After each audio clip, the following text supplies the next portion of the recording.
बैठ गए।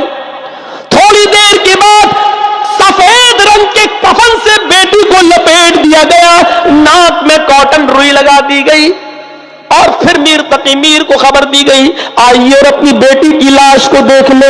मीर तकी मीर जैसे ही घर के अंदर जाते और अपनी बेटी के चेहरे पर नजर डालते, रोते हुए मीर तकी मीर का हाल बुरा है, अपनी बेटी के कफन पर नजर डालते, कहते मेरी बेटी, मैंने तो लाल रंग के कपड़े में सुर्ख जोड़े में तुझे रुखसत किया था, ये सफेद रंग का कफन तो मैंने तुझे नहीं दिया, ये सफेद रंग का कफन कहां से आया?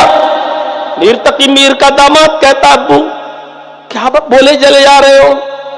अच्छा तुम तो शौहर हो, दामाद हो मेरे, अच्छा वो लिस्ट लाओ कहां है जो तुमने सामान मांगा था मुझसे? उसने कहा अब्बू वो लिस्ट तो आप ही के पास है, हमने आप ही को दी। मीर तकी मीर कहते हाँ वो तो मुझे दी थी, तभी तो मैंने इंतजाम किया, जेब में हाथ डाला, लिस्ट निकाली, कहा मेरे दामाद इसमें कफन कहां लिखा हुआ है? तुमने जो चीजें मांगी थी वो सब है, ये कफन कहां है? ये तो मैंने तुमने नहीं लिखा था। कहा आपको क्या हो गया है? कहा मैं यही तो जानना चाहता हूं कि तुम कफन लिखना क्यों भूल गए थे? सब कुछ तुमने मांग लिया, सिर्फ मेरी बेटी को तुमने कफन दिया, काश ये कफन भी लिख देते ताकि मेरी बेटी के जिस्म पर वही कफन होता और तेरे घर का कोई चीज मेरी बेटी के सर पे जिस्म पे ना होती।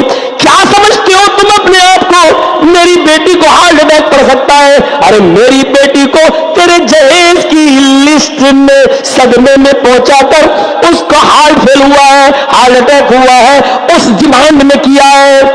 फिर उसने अपनी बेटी के कफन को पकड़ा, ऐसे सफेद रंग के कफन को, और कहता है मेरी बेटी आज से तेरे बाप की शायरी खत्म, आज के बाद मैं एक भी शेर नहीं पढ़ूंगा, किसी मंच पे नहीं जाऊंगा, आज के बाद शायरी को अलविदा कहता हूं। लेकिन आज आए मेरी लख्त जिगर, आए मेरी बेटी, आज मैं तेरे इस कफन को पकड़ कर एक शेर पढ़ रहा हूं और आखिरी शेर पढ़ रहा हूं। इस आखिरी शेर के बाद हमारा कोई शेर नहीं होगा, पूरी जिंदगी के लिए मैं संन्यास ले लूंगा शेर व शायरी से।